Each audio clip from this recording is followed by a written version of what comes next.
हे आहे दह्याचं सँडविच.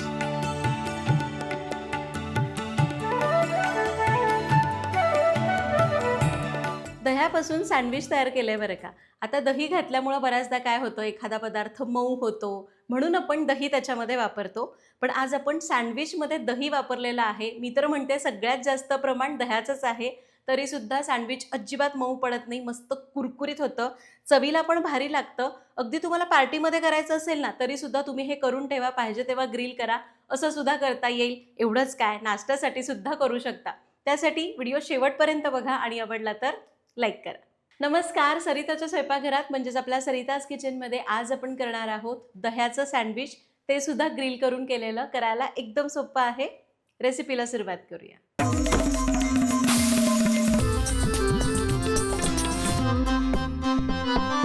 तर सगळ्यात पहिल्यांदा यासाठी लागणारं साहित्य बघूया. त्यासाठी आपण घेतलंय 3 कप ताजं दही. त्याचबरोबर आपल्याला लागणार आहे अर्धा कप उकडलेले स्वीटकॉर्न, अर्धा कप चिरलेली शिमला मिरची, अर्धा कप बारीक तुकडे केलेलं गाजर, अर्धा कप चिरलेला कोबी, 1 चमचा चाट मसाला, अर्धा चमचा मिरपूड, चवीप्रमाणे मीठ आणि थोडीशी कोथिंबीर. सोबतच आपण एक चटणी करणार आहोत, सुकी चटणी. त्यासाठी आपण घेतलेली आहे पाऊण कप कोथिंबीर, 2 ते 3 टेबलस्पून फुटाण्याची डाळ, अर्धा चमचा चाट मसाला, चवीपुरतं मीठ आणि 1 ते 2 हिरव्या मिरच्या. आणि सँडविच करण्यासाठी आपण घेतला सँडविच ब्रेड आणि बटर.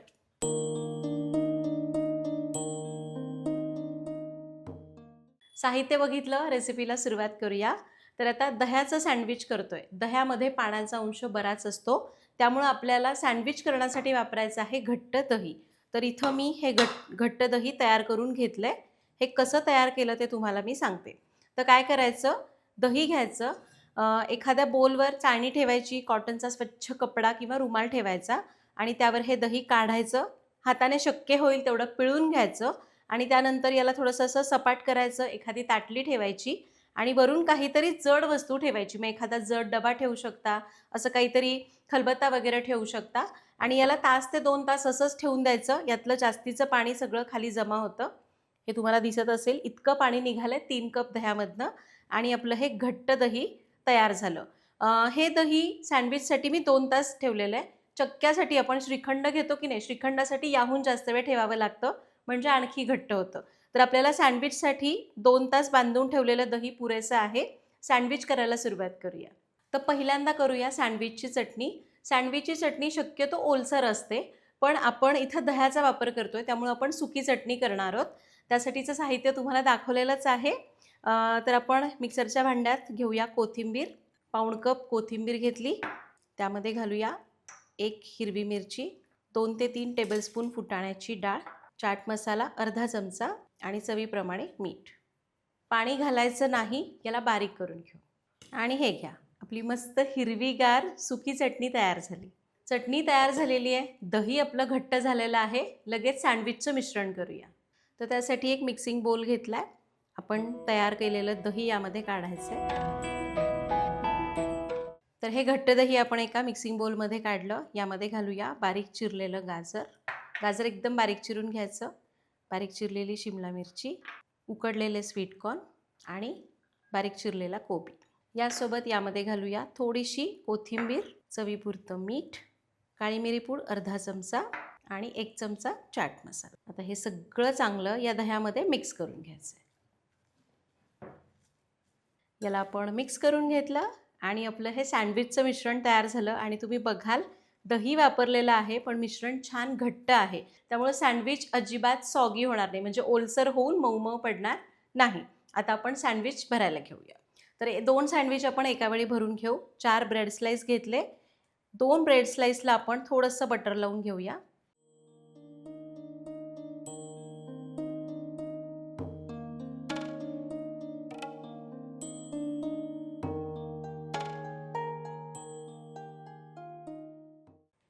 ही जी दुसरी ब्रेड स्लाईस आहे त्यावर आपण ही चटणी घालूया. यामध्ये आपण मिरची वापरली आहे, त्यामुळे तिखट तुम्ही आवडीप्रमाणे कमी जास्त करा. जितकं जास्त तिखट पाहिजे तेवढी जास्त चटणी घ्यायची.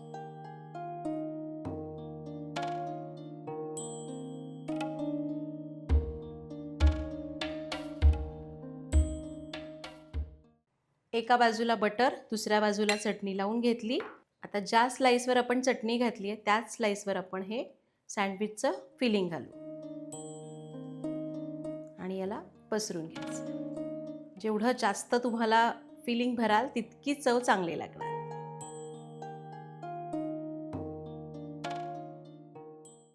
तर हे बघा, आपण ह्याला छान भरून घेतलं. आता ही दुसरी स्लाइस यावर ठेवायची.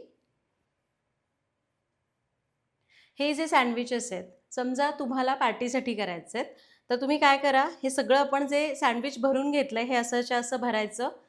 त्याला तुम्ही पाहिजे तर क्लिंग रॅपमध्ये कव्हर करून फ्रीजमध्ये ठेवून द्या आणि जेव्हा तुम्हाला खायला घ्यायचं आहे किंवा जसं मुलं येतील, समजा तुम्ही बर्थडे पार्टीला करताय, लहान मुलं येणार आहेत, तर तसं तसं त्यांना ग्रिल करून देऊ शकता. अगदी आयत्या वेळेस भरायचं, भाजायचं असे काही गरज नाही आहे. आत्ता समजा तुम्हाला वाटतंय की मला आत्ता दुपारी फक्त तयारी करून ठेवायची आहे, हे सरळ करा, फ्रीजमध्ये भरून ठेवा, एखाद्या डब्यामध्ये सँडविचेस सेट करून ठेवा आणि आयत्या वेळी पटकन गरम करून घ्या. आता आपण लगेच करणार आहोत. आता आपण काय करूया, या वरच्या ब्रेडच्या स्लाइसला बटर लावून घेऊया. भाजायला काहीतरी हवं की नाही, त्यामुळे थोडंसं बटर लावून घ्यायचं. फक्त बटर कडेपर्यंत व्यवस्थित लावायचं, म्हणजे मग सँडविच एकसारखं भाजलं जातं, एकसारखं कुरकुरीत होतं आणि रंगही एकदम छान दिसतो. थोडंच बटर घ्यायचं, पण सगळीकडे ते व्यवस्थित लागलं गेलं पाहिजे. त्यामुळं ना शक्यतो बटर असं मेल्ट करून घ्या. वरच्या बाजूला बटर लावून घेतलं. सँडविच भाजायला घेऊया. तर आता सँडविच भाजण्यासाठी हा माझ्याकडे ग्रिल पॅन आहे, तो मी गरम करायला ठेवला आहे. हा नसेल तर साधा तवा वापरला तरी पण चालणार आहे. आपला चपाती भाकरीचा तवा असतो तो वापरला तरी चालेल. पॅन घेऊ शकता किंवा तुमच्याकडे जर ते मॅन्युअल सँडविच मेकर असतं ना, दोन्ही बाजूने असं लॉक करून आपण भाजतो, त्यावेळी मग दोन्ही बाजूला तुम्ही बटर लावून घ्या आणि मग त्यामध्ये भाजून घ्या. आता तवा व्यवस्थित गरम पाहिजे. यावर आपण हे सँडविच घालूया. गॅस आता कमी करायचा आणि याला मंद आचेवर भाजून घ्यायचं, म्हणजे ते छान कुरकुरीत भाजलं जातं. जोर खालून सँडविच भाजलं जातंय तोपर्यंत वरच्या बाजूने पण बटर लावून.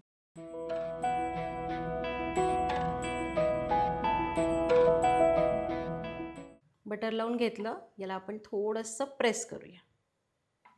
एका बाजूने भाजून झालंय, याला सावकाश उलटून घ्यायचं.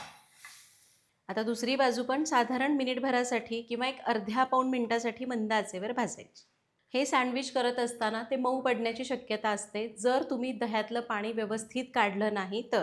त्यामुळे दही कपड्यामध्ये बांधून ठेवा, त्याच्यावर काहीतरी जड वस्तू ठेवून 2 तास तरी ठेवून द्या, म्हणजे पाहिजे तसं पाणी बाहेर पडतं, घट्ट दही तयार होतं आणि त्यामुळं सँडविच एकदम मस्त कुरकुरीत होतं.